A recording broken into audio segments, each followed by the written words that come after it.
I thought belonging would announce itself the moment I stepped off that train in December 1883. I was wrong about almost everything.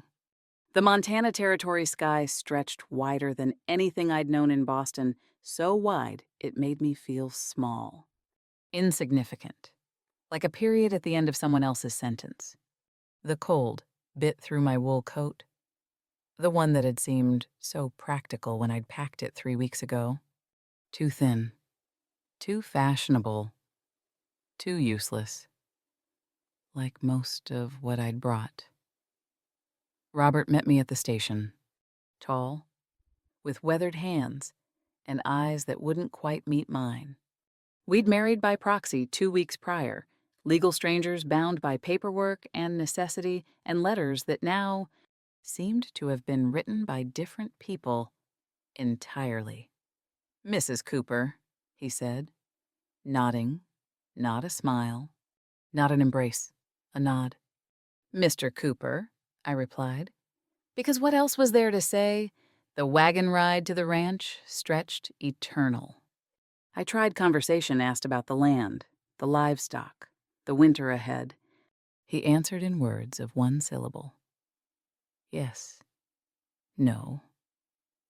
Some. Enough. The silence between his answers grew heavier with each mile.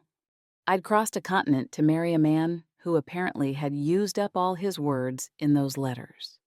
I wondered if I'd made the worst mistake of my life. The ranch appeared on the horizon smaller than I'd imagined from his descriptions. 3 rooms, not 5. Weathered wood, not fresh paint, sparse furniture visible through the windows. My heart sank. Then immediately I felt ashamed of my disappointment.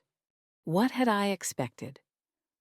A mansion I had 3 trunks of possessions and a head full of assumptions.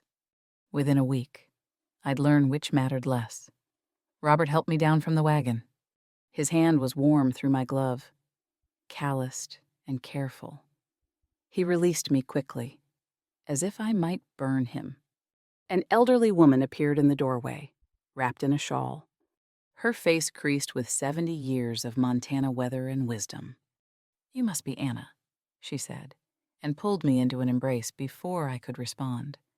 The first human warmth since leaving Boston. I nearly wept from the relief of it. "I'm Margaret," she said. "Robert's grandmother. Welcome home, child." Home. The word felt foreign, presumptuous. This wasn't home. Not yet, maybe not ever. She ushered me inside while Robert dealt with my trunks. The house was clean, spare, smaller than my bedroom back in Boston. One bookshelf caught my eye. I counted 7 books. 7. I'd packed 12 in my luggage alone. What did people do here without books? "I'll show you to your room," Robert said from behind me. Your room. Not our room. The relief was shameful, but real. He led me down a short hallway. "This one's yours. Mine's at the other end." The unspoken understanding hung between us. We'd take our time, figure this out. No expectations, no pressure. "Thank you," I said. He nodded again. That eternal nod. Then he was gone. Back outside to some task that was more important, or perhaps just easier than talking to me. I unpacked slowly, methodically. 6 evening gowns, no work gloves. I was a special kind of foolish. Halfway through the second trunk, I sat on the narrow bed and let myself feel the full weight of what I'd done. I'd left everything familiar, said goodbye to my childhood home, to the city I'd known all my life, to the grave where my father rested. I'd answered an advertisement from a stranger because the alternatives were worse marriage to men who saw my desperation like blood in water, or poverty so genteel it would starve me slowly. Better the devil you don't know, I'd told myself. Turned out, Robert wasn't a devil at all. But he was a stranger, and I had no idea how to transform a stranger into a husband. That first night, I lay in my narrow bed, listening to the house settle around me. Strange creaks, strange silence. A strange man, sleeping 2 doors away my husband in name. My stranger, in fact, outside. The wind whispered secrets I didn't yet understand. The ranch looked nothing like his letters. Robert looked nothing like I'd imagined. And I standing there in my impractical coat with my impractical trunks, I must have looked nothing like he'd hoped for either. We were strangers pretending we weren't. The pretending, I would learn, was the hardest part. The next morning, Margaret, call me grandmother. Everyone does. Made breakfast while Robert worked outside. I offered to help. She smiled, patted my hand, and gave me simple tasks.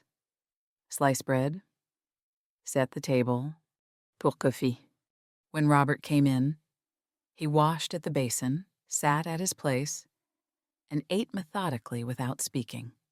I watched him from beneath my lashes, the way he held his fork, the deliberate pace of his eating, the complete absence of small talk. In Boston, men talked endlessly and said nothing. Robert said nothing, but somehow it felt like more.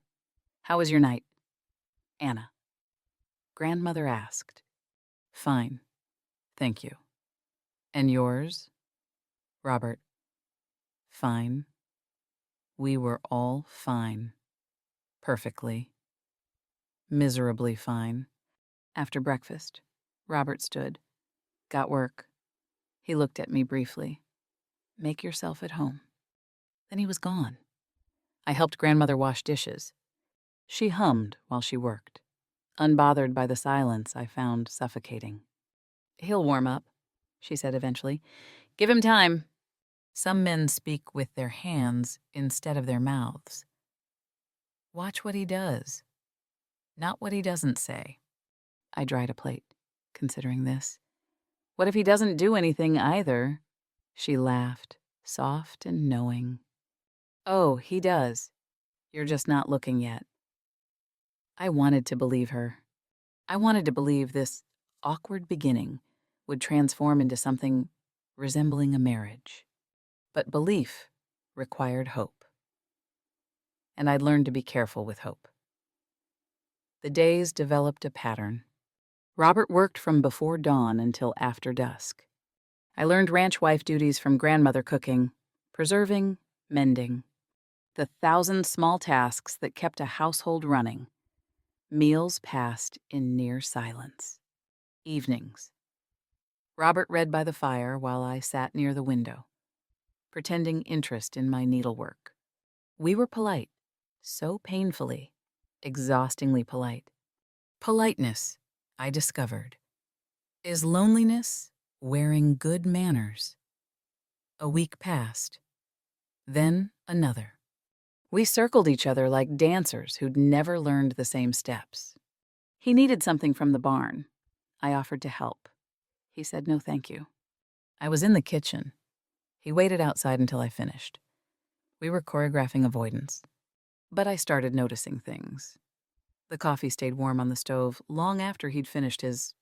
For me, I realized. He banked the fire so my coffee would be ready when I woke. Firewood appeared stacked by my door. I hadn't asked, hadn't mentioned being cold, but he'd noticed. My favorite chair, the one by the window where the light was best for reading, suddenly had a better cushion. Small things, unspoken things. He was trying. I saw it. Couldn't acknowledge it. Didn't know how to bridge the gap between kind stranger and whatever we were supposed to become. I tried too. Mended his shirts, made pie when grandmother mentioned it was his favorite. Learned to make coffee the way he liked it strong enough to strip paint. But we couldn't seem to cross from kind strangers to something more that first night. I lay in my cold bed listening to the house settle around me. Strange creaks, strange silence. A strange man, sleeping 2 doors away. My husband in name. My stranger. In fact, Grandmother had said to watch what he does. But what did it mean that he did these small kindnesses without ever saying a word? What did it mean that I noticed everything but pretended I didn't? I fell asleep wondering if kindness without words was enough. 2 weeks after my arrival, Grandmother mentioned Christmas approaching. "Just a few days now," she said. "Kneading bread dough. We'll need to prepare Christmas." I'd barely thought about it. Back in Boston, Christmas had meant parties, performances, the exhausting effort of appearing joyful. Here, I had no idea what it meant. "There's talk of a storm," Robert said at dinner that night. Most words he'd strung together in days. "Always is this time of year," Grandmother said placidly. I looked between them. "A bad one. Could be 3 days," Robert said. "Maybe more." 3 days trapped inside with a man who wouldn't speak to me. 3 days of this careful silence, this exhausting politeness. My chest tightened at the thought. I threw myself into preparations. If I was going to be trapped, at least I'd be useful. I helped Grandmother bake, preserve, organize, kept my hands busy so my mind wouldn't wander to questions I couldn't answer. Robert prepared too. Brought livestock closer, checked the barn, the fences, the roof. I watched him from the window, the efficiency of his movements, the care he took with everything. He was a good man, a kind man, just not a man who knew how to talk to me. I'd crossed a continent to sit in silence. I'd married a good man who had no idea what to say to me. And I educated, well-spoken. Never at a loss for words in Boston, I had nothing to say either. The unspoken deal between us had settled into routine. We'd give it time. We'd be kind. We'd try. But neither of us knew what we were trying for. Christmas Eve morning arrived cold and gray. The sky looked like old iron. "Storm's coming," Robert said. "Be here by afternoon." "We're ready," Grandmother assured him. Were we? I wasn't sure what I was ready for. Robert worked quickly, purposefully. Extra water hauled, lamp oil checked. Firewood stacked inside until the pile reached the ceiling. I helped where I could, feeling competent for the first time since arriving. This, at least. I understood preparation, planning, practical tasks. By noon, the wind had picked up. By 2, the sky had darkened to twilight. By 3, the first snow began not falling, but flying horizontal, angry, relentless. We gathered in the main room. Too cold anywhere else. Too dark. The 3 of us in proximity we couldn't avoid. I sat stiff in my chair, hands folded, trying not to take up too much space. Robert settled by the fire with a book, but I noticed he never turned a page. Grandmother watched us both with those knowing eyes. Then she stood, rummaged in a cupboard, and emerged with a bowl of dried corn kernels, needles, and thread. "We'll need decorating if it's to feel like Christmas," she announced. I stared at her. This wasn't how I'd imagined my first Christmas as a married woman. Not trapped in a storm. Not stringing popcorn with strangers. But what choice did I have? I took the needle. Robert took the bowl. We began the mindless work. That's when Grandmother started talking. When Grandmother mentioned the blizzard warnings on Christmas Eve morning, I thought, trapped inside with a man who won't speak to me? 3 days of this careful silence. This exhausting politeness. I thought that was the worst that could happen. I didn't yet understand that sometimes the worst thing and the best thing wear the same face. "I arrived in Montana Territory 50 years ago this winter," Grandmother said, threading her needle. "December 1833. Coldest I'd ever been in my life." Her voice filled the room while the wind howled outside. I threaded popcorn onto my string, hands moving automatically, but my attention caught on her words. I'd married your grandfather by letter. Robert, just like Anna here. She smiled at me. Thought I knew what I was getting into. Didn't know a blessed thing. Robert glanced up from his own threading. Something shifted in his expression, surprise. Maybe. That she'd share this story? How long before you talked to him? I asked before I could stop myself. A month. Grandmother's eyes twinkled. I didn't speak to your grandfather for a full month. Pride's a heavy coat to wear in winter. I learned, nearly froze to death from it. I felt my hand still on the popcorn. A month. She'd gone a month. We'd barely managed 2 weeks, and I already felt half mad from the silence. What changed? The question came out quieter than I'd intended. Blizzard. Actually, she tied off her string, started another. Much like this one. Trapped us inside for 4 days. Had to talk or go crazy. Turned out. Once we started, we couldn't stop. She looked at Robert, then at me. Sometimes you need the storm to teach you how to be still together. The wind shrieked against the windows. Inside, the fire crackled. My needle moved through kernel after kernel, and I felt something loosen in my chest. We weren't the only ones who'd started this way.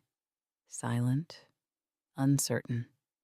Strangers bound by hope and paperwork. Tell us more. I said. So she did. Stories poured out of her like water from a spring. Pioneer women who'd crossed the plains in wagons. Surviving hardship I couldn't imagine. Love that grew slow and steady like cottonwood roots seeking water. Families built from nothing but determination and faith. Robert added details sometimes. A date. A place. The dry humor in his voice surprised me.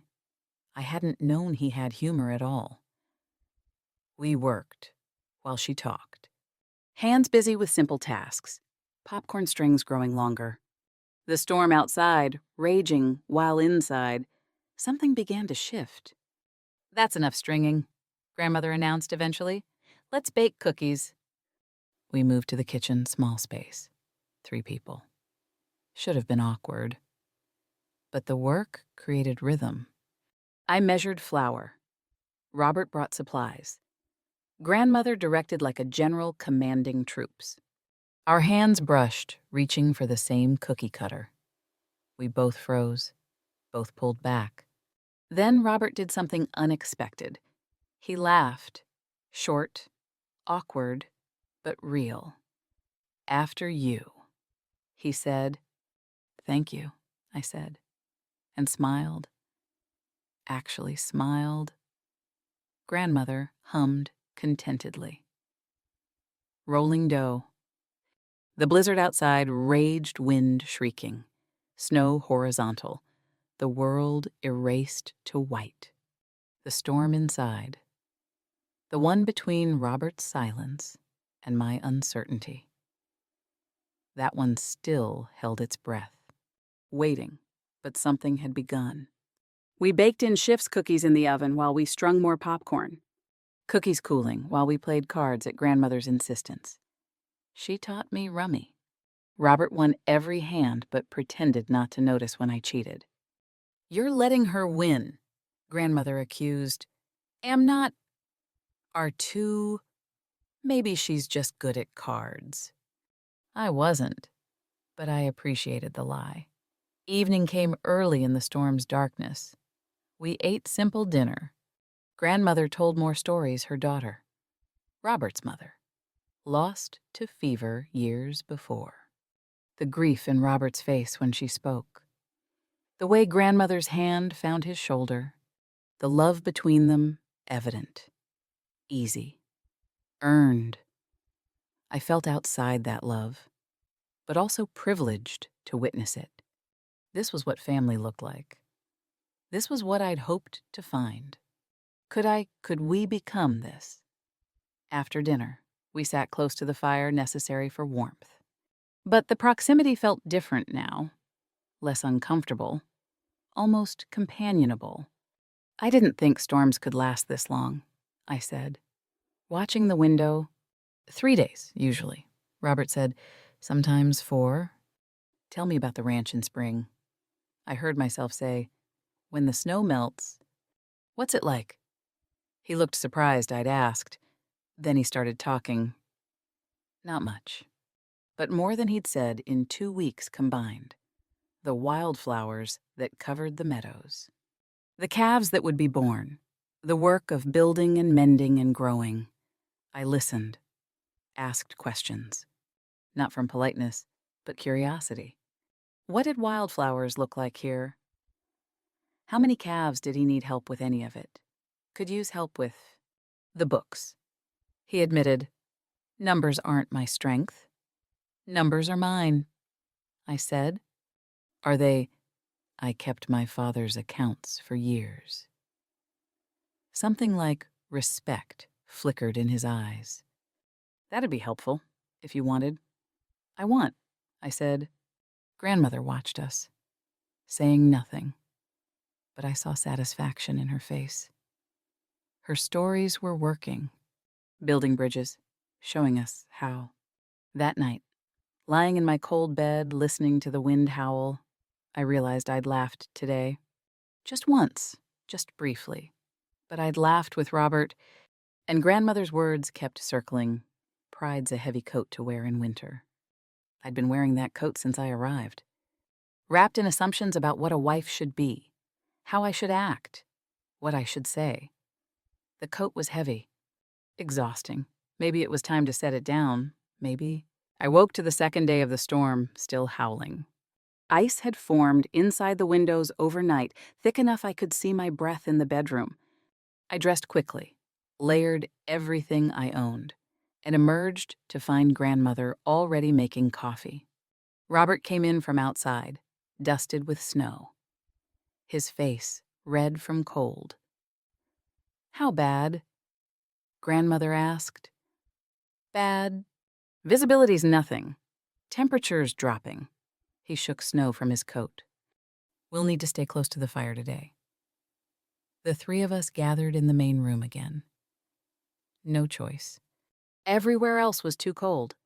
We sat near the fire, coffee cups warming our hands, the storm surrounding us with white noise and isolation. Grandmother started another story, this time about Robert's mother, her daughter Anna. I straightened at the name. She'd never mentioned we shared it. My Anna was stubborn, Grandmother said, smiling at the memory. Beautiful and stubborn and smart as anyone I'd ever met. She read everything, questioned everything, drove her father half mad with her questions. Robert's face, when she spoke, naked grief, quickly hidden. But I'd seen it, seen the boy he'd been, the loss he'd carried. How old had he been when he lost her? How old were you? I asked gently. He looked surprised I'd spoken directly to him. 12. I'm sorry. Long time ago. But grief wasn't about time. I knew that. I'd lost my father 2 years ago, and the wound was still fresh some mornings. She would have liked you. Grandmother said to me, my Anna, she would have liked that Robert married someone who reads. Someone with thoughts of her own. I felt the weight of that, the woman I'd never met, the name we shared, the expectation that maybe I could be worthy of the comparison. Tell me about her, I said. So Grandmother did. Stories of a woman who'd loved learning, who'd taught herself Latin from books, who'd looked at the Montana Territory and seen possibility instead of hardship. A woman who'd died too young, leaving a boy who'd grown into a silent man. I watched Robert as she spoke. The way he held his coffee cup. The slight relaxation of his shoulders when Grandmother laughed at a memory. The careful way he set down the cup when emotion threatened to show. He felt deeply. I saw that now. Held it close, protected it fiercely. I recognized that. I did the same. I miss her still, Grandmother said quietly. Every day.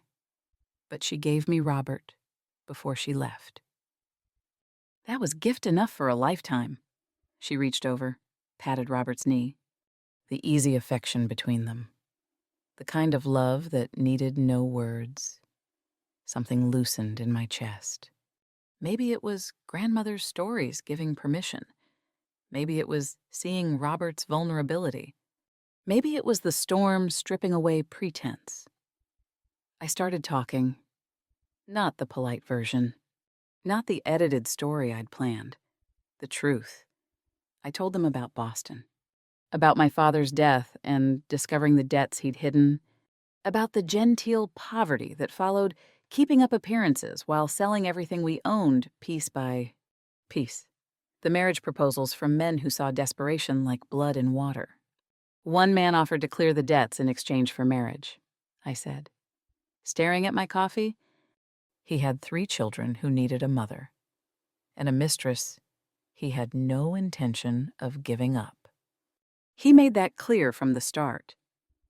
Robert's jaw tightened. Another man was kind. I continued, genuinely kind. But he was 60, and I was 23, and he wanted a nurse more than a wife. He didn't hide that either. So you answered Robert's advertisement, Grandmother said. I answered 6 advertisements. I admitted, Robert's letter was different. He didn't promise anything he couldn't deliver. Didn't lie about the life or the land or the loneliness. He was honest. After so many lies, honesty felt like water in a desert. I looked at Robert. He was watching me with something in his eyes I couldn't name. I chose you, I said quietly.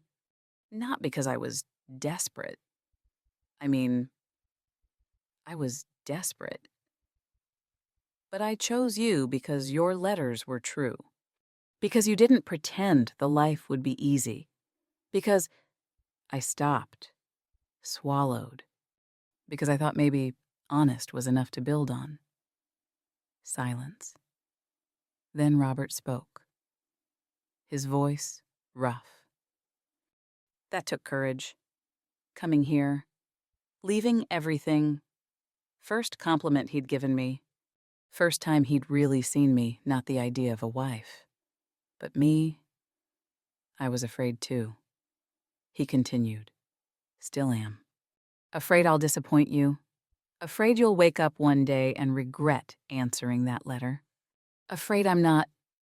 He stopped, swallowed hard. I'm not good with words, like my mother was, like you are. Makes me a poor husband for a woman from a world of words. No, I said. You're honest.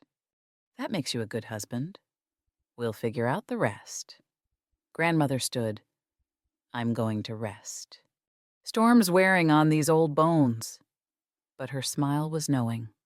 She was giving us space. After she left, Robert and I sat in the firelight. The silence, different now, waited with things said instead of things unspoken. Help me with dinner, I asked eventually. All right. We moved to the small kitchen, worked side by side, passing plates, sharing space. I noticed how we fit together when we weren't thinking about it. How he reached for things before I asked. How I moved when he needed room. When did he stop being the stranger I married and become Robert? When did I start noticing the way his eyes crinkled when Grandmother made him smile? We made simple stew. Nothing fancy. But we made it together. And somehow that felt like more than just dinner. That second night, I didn't lie awake questioning my choices. I lay awake thinking about Robert's hands scarred from work.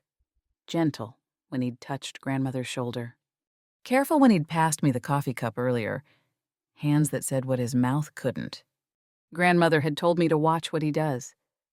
I was watching. I was finally seeing. And what I saw was a man trying just as hard as I was. A man equally uncertain. A man who'd lost people he loved and was afraid to love again.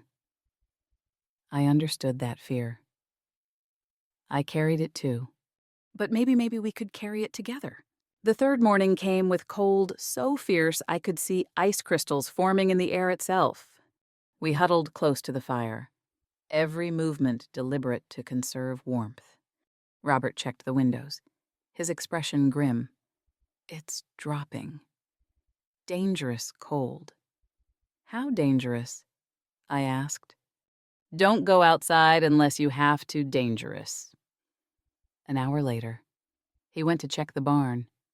Came back looking worried. Barn doors blown open. Livestock need checking or they'll freeze. You can't go out in this. Grandmother said, visibility's nothing. You'll get lost 20 feet from the house. Got no choice. Animals can't wait. My heart, when had it started doing this, lurched in my chest. How will you find your way back? I'll manage. No. The word came out sharp. Both of them looked at me. You'll get lost in the whiteout. We need a rope. From the house to the barn. So you can follow it back. Robert stared at me. That's smart. I read about Arctic explorers, I said. Already moving. They use safety lines. We have rope. Don't we? In the barn? Then use your belt. My clothesline. Anything. But you're not going out there without a way back. Something shifted in Robert's face. Respect. Maybe more? All right. We worked quickly. My clothesline from the bedroom. Robert's spare rope from the shed. Grandmother helped tie knots, her hands still strong. We secured one end to the porch post. Robert would carry the other to the barn. 20 minutes, he said. If I'm not back, you'll be back, I said fiercely. When had I started caring this much? He looked at me. Really looked, then nodded. He went. Grandmother and I stood at the window, though we couldn't see anything. Just white. Just wind. Just cold that could kill. 20 minutes. I counted every one. Grandmother prayed quietly. I discovered I was praying too. When had I started believing in prayer again? Please, please bring him back. I'm not ready to lose him. I just found him. The door opened. Robert appeared covered in ice, beard frozen, face red from cold, but alive. Alive. I moved without thinking, helped him to the fire, my hands pulling off his frozen gloves, working the buttons of his coat. Grandmother bringing hot coffee. My hands shaking so badly I could barely hold the cup. Robert's hand covered mine, still trembling. I'm all right. Anna. My name. The way he said it. Gentle. Seeing my fear. Maybe understanding it. Good thinking with the rope. He continued. That saved me. Couldn't see 3 feet in front of my face. The rope brought me home. Home? He'd said. Home. The animals. Grandmother asked. They'll make it. Barn's secure now. We sat close to the fire, closer than necessary. The crisis had created new ease between us. Robert told us about the barn, the cold, the way the rope had felt like a lifeline pulling him back to safety.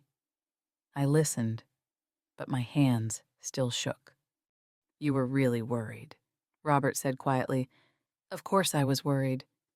What? The question hung between us. Why had I been terrified? Why had 20 minutes felt like hours? Why did the thought of losing him, this man I barely knew, feel unbearable? Because you're my husband, I said finally. Because I'm trying. Because I stopped. Started again. Because I don't want to lose you before I've really found you. Silence. Then Robert's hand found mine. Held it. I don't want to lose you either. That evening, we talked more naturally than we had since I'd arrived. About the ranch, the animals, plans for spring. He included me in we and our now, our livestock, our land, our plans. I was part of his sentences, part of his future, part of his our. I understood then why grandmother told us stories of hardship, not to frighten us, but to show us how people become us instead of you and me. Crisis strips away everything but what matters, and Robert mattered. When had that happened? 20 minutes? That's all it was. 20 minutes while my husband. When had I started thinking my husband instead of Robert or the stranger risked his life for animals I didn't even know the names of yet? 20 minutes to realize I couldn't lose him. That night. Robert thanked me again for the rope. Grandmother smiled into her knitting. And I sat there, hands finally steady, thinking I'd come west, expecting to find a husband. I'd found something more complicated. A man I was starting to care for. A home I was beginning to want. A future I could almost see. Almost. If I was brave enough to reach for it. The third night. The storm's worst passed, but we were still trapped. The wind had quieted to whispers instead of shrieks. The snow fell steady instead of horizontal. But we couldn't leave. Not yet. One more night. I couldn't sleep. In the darkness, doubt came like floodwater. What if this closeness was just the storm? What if when the blizzard ended, we returned to polite strangers? What if I was fooling myself? What if I was reading warmth into simple kindness? I'd let my guard down, started hoping, started imagining a real marriage, started seeing a future. But maybe I was alone in that. Maybe he was just being kind because grandmother was watching. Maybe I got up, wrapped in my shawl, and sat by the dying fire. I couldn't stop the questions. Couldn't quiet the fear. I'd made mistakes before. Trusted the wrong people. Believed the wrong promises. What if this was another mistake? What if I was setting myself up for heartbreak footsteps in the hallway? Robert appeared, also unable to sleep. He saw me by the fire, hesitated, then sat in the chair across from mine. The silence felt different, heavier, full of things we'd said and things we hadn't. Finally, he spoke. I'm not good with words. Anna. A pause. Never have been. Makes me a poor husband for a woman who came from a world of words. Something broke in me. Maybe exhaustion. Maybe fear. Maybe the darkness making truth easier. I came here trying to be someone I thought you'd need, I said, voice cracking. I don't know how to just be. I don't know if what I'm feeling is real, or just gratitude, or just desperation not to have made another mistake. He leaned forward, firelight catching his face. I'm afraid, too. Afraid I'll disappoint you. Afraid you'll wake up one day and regret answering my letter. Afraid I'm not. He stopped, swallowed hard. I'm not the man you thought you were marrying. We looked at each other, both performing, both terrified, both hoping. The relief of knowing we were equally uncertain. I almost laughed, nearly cried. We're quite a pair, aren't we? I said, a sound from grandmother's room. Then her voice, soft but clear. You can't become part of a story by erasing yourself, Anna. You become part of it by adding your own voice. Pause. Both of you.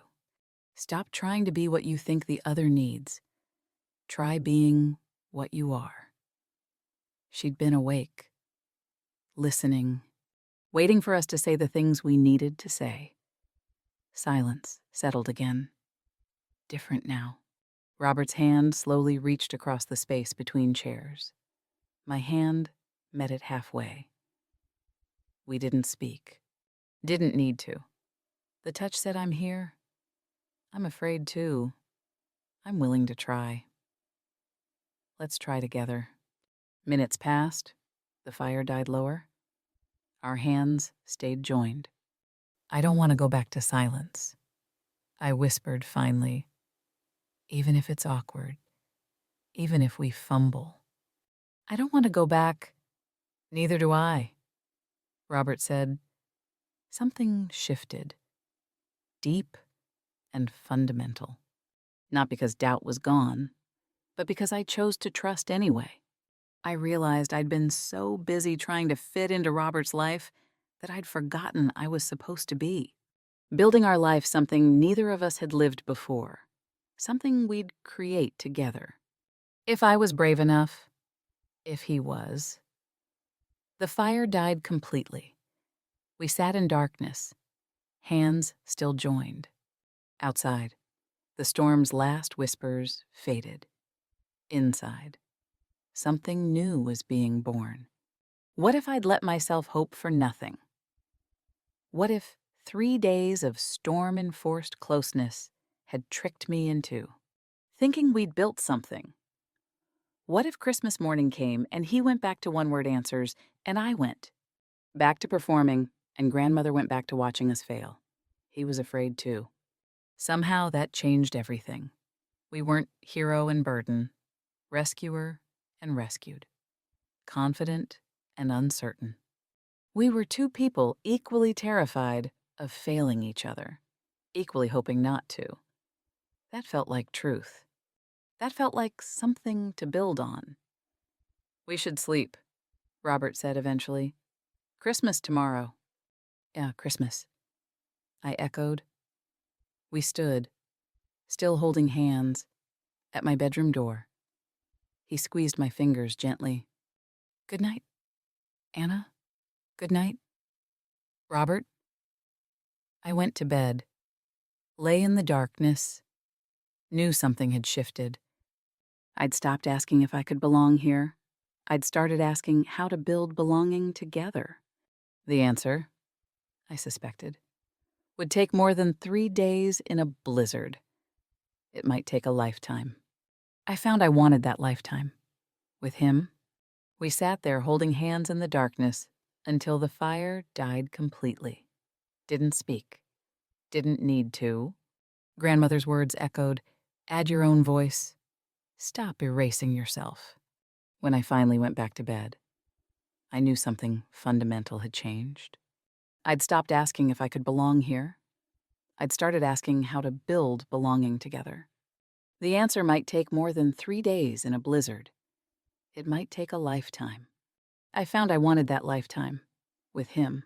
Christmas morning arrived with silence shocking after 3 days of wind. I woke to sunlight on new snow, blinding bright through my window. The world transformed. White and clean and new. I felt transformed, too. Lighter. Different. Like something had released in the night. Getting dressed. I realized what had shifted.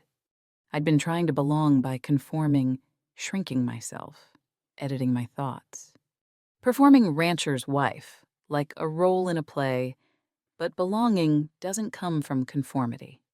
It comes from contribution, from showing up honestly, from adding my voice to the story being written.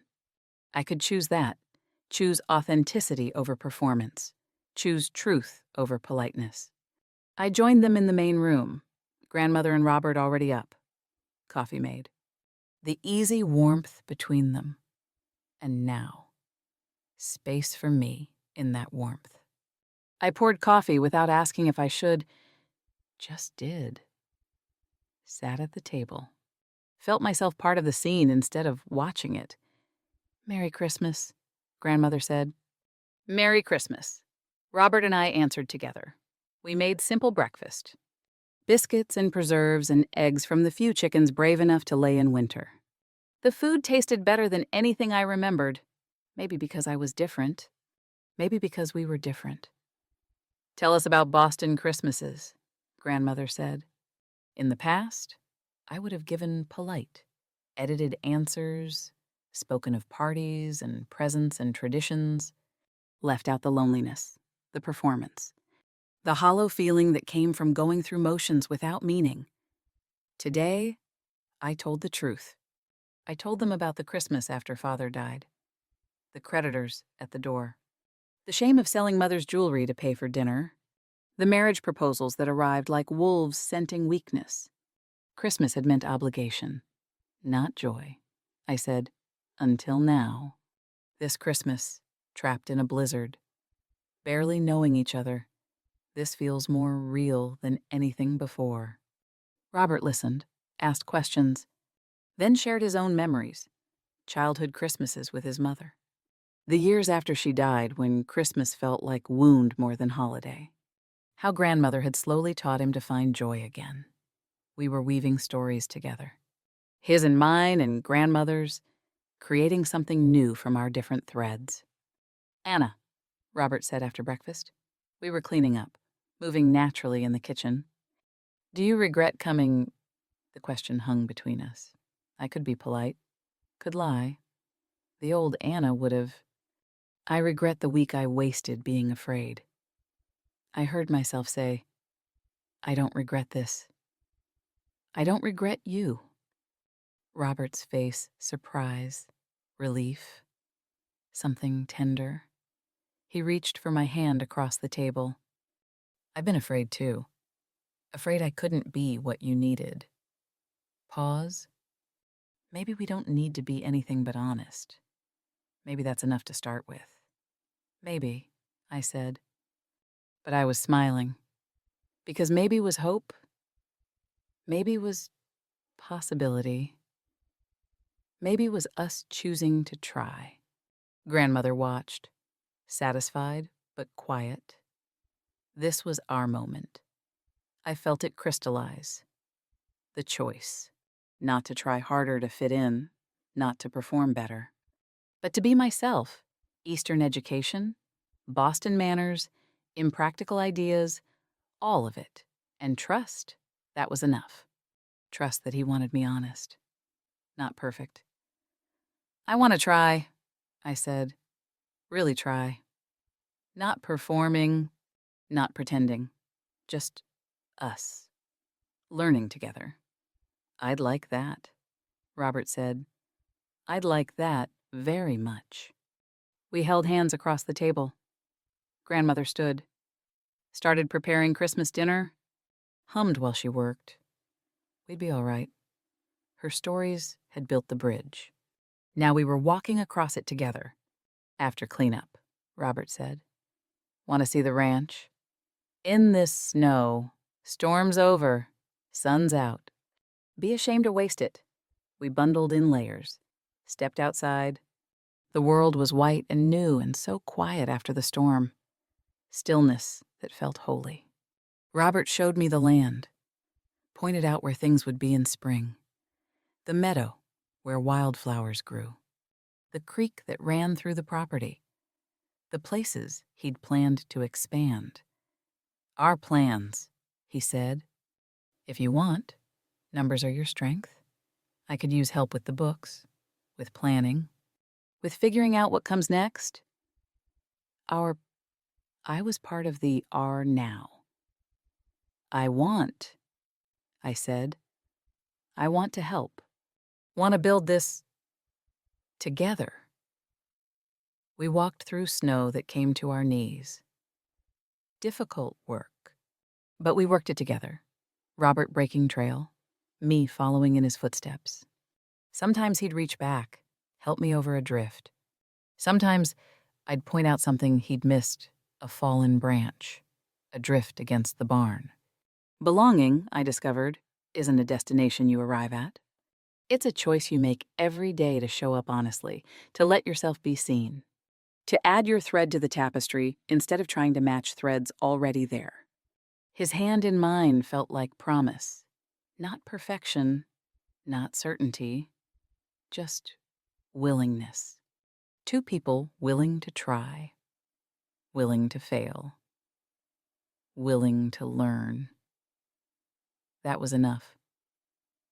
That was everything. We came back to the house, cheeks red from cold, hands frozen despite gloves. Grandmother had Christmas dinner ready, nothing fancy, but made with love. We sat at the table, the three of us, and Grandmother said grace. I added my own silent prayer. Thanks for this, for them, for second chances, for Christmas mornings after blizzards, for belonging that grows instead of being demanded.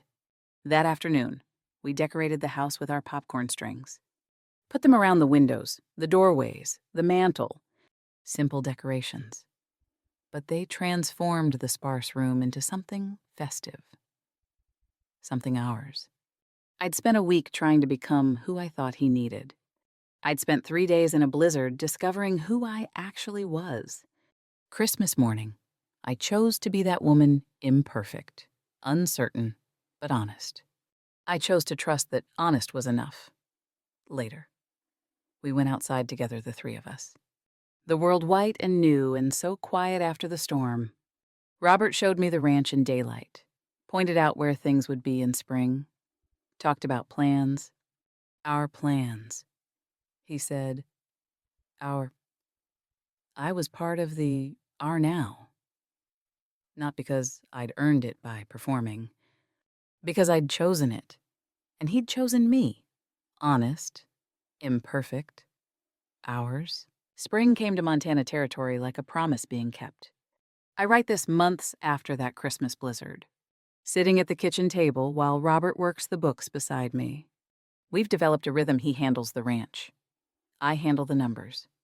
We make decisions together. The life we built isn't what I imagined in Boston.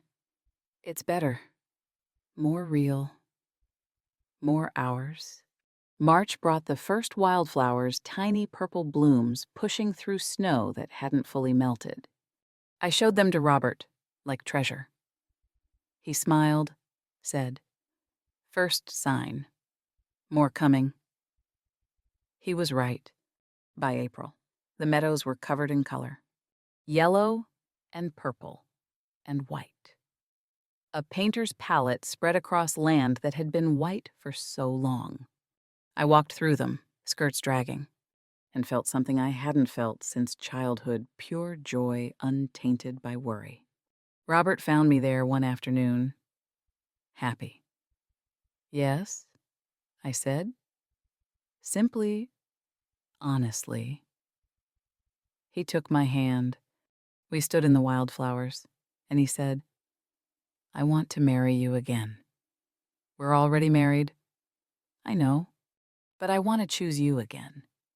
Knowing who you are, not the idea I had from letters. You, Anna.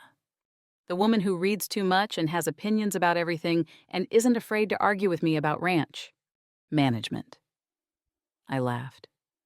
We did argue. About everything from cattle placement to bookkeeping methods. But we argued together, partners debating strategy, not strangers afraid to speak. I want that too, I said. So we did. Simple ceremony in May. Grandmother crying happy tears. We renewed our vows, new words, honest words, built on knowledge instead of hope. I choose you. Robert said, "Every day, I'll keep choosing you." I choose you, I replied. Honest and imperfect and ours. The minister looked confused. Grandmother beamed. That same month, a new mail-order bride arrived in town, Sarah, 19, terrified. I saw myself in her wide eyes, her too thin coat, her desperate hope mixed with fear. I invited her to dinner. She came nervous as a cat. Sat at our table while grandmother told stories. The same stories she'd told us during the blizzard. Pioneer women, survival, love that grows slow. I added my own story about being afraid, about learning to belong, about Christmas blizzards and second chances, about finding a voice instead of losing myself. Sarah listened, asked questions, started to relax. Robert talked with her husband, a quiet man. Awkward, uncertain. They spoke of ranching, weather, the challenges ahead. I watched Robert make the other man laugh. Watched him offer advice without condescension. Watched him pass forward what had been given to us. After they left, grandmother squeezed my hand. You've learned well. I have. I've learned that belonging isn't instant. It grows through shared moments, shared stories, shared honesty. It's built, not found. I've learned that every family, every marriage, every belonging is a story still being written. You don't find your place in someone else's narrative. You write new chapters together, honoring what came before while creating what comes next. We teach reading now, Robert's idea.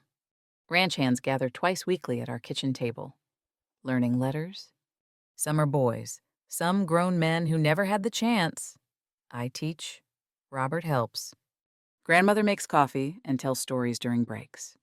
One man, Tom, 40 years old, never learned his letters, wrote his mother's name last week. First time in his life, he cried. We all did. You're good at this, Robert said after they left.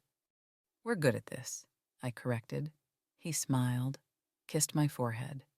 We are? I arrived in December thinking I'd left my old life behind to step into Robert's. I was wrong. We didn't step into each other's lives. We built something entirely new, together. His strength and my words, his land and my books, his silence and my voice, not one replacing the other, but both creating harmony. The community sees us differently now. Robert and Anna instead of Robert and his mail-order bride. We host dinners. I tell stories alongside grandmother. Robert shows affection small things. Hand on my back. The way he says my name and I'm no longer surprised by it. We're real to them. Real to ourselves. Morning coffee together, he brings it. I bring the words. Evening conversations, plans, dreams, small stories of the day, the easy silence. Sunday mornings, me reading while he works accounts. The life made of small moments, adding up to belonging. Tonight, the three of us sit by the fire. Grandmother in her rocker, Robert reading ranch reports, me writing letters to Boston. Different letters now full of life, not longing. Telling my old friends about wildflowers and reading lessons and a husband who speaks with his hands as much as his mouth. We're not silent anymore, but we're not performing either. We're just being together. The wind outside is gentle, spring wind, not winter. New season, new stories, waiting to be written. When Sarah writes me next month confused, uncertain, asking how to bridge the distance with her husband, I'll tell her what grandmother told me. What I learned in a Christmas blizzard while stringing popcorn and listening to stories. You can't become part of a story by erasing yourself. You become part of it by adding your own voice. Stop trying to fit someone else's shape. Create new shape together. Give it time. Give it honesty. Give it hope. And when the storms come, because they will come, let them teach you how to be still together. I arrived in Montana Territory expecting to find a husband. I found something more, a partner, a home, a voice, myself. Grandmother's stories taught me that every marriage, every family, every belonging is a story still being written. The ones who came before leave chapters for us to read. We write new chapters for those who'll come after. It's all one long story of people choosing each other, choosing honesty, choosing love, especially when it's hard. And I'm ready to write more chapters with him, for as long as the story lasts. Robert reaches over, takes my hand without looking up from his papers. Automatic now, natural. The touch that says, I'm here, you're here, we're here together. I squeeze back. Keep writing. Outside, spring wind carries the scent of wildflowers and new grass and possibility. Inside, we sit by the fire 3 generations, 3 stories, all woven together into something larger than any of us alone. This is belonging. Not perfect. Not what I imagined, but real and honest and ours. And that's enough. That's everything.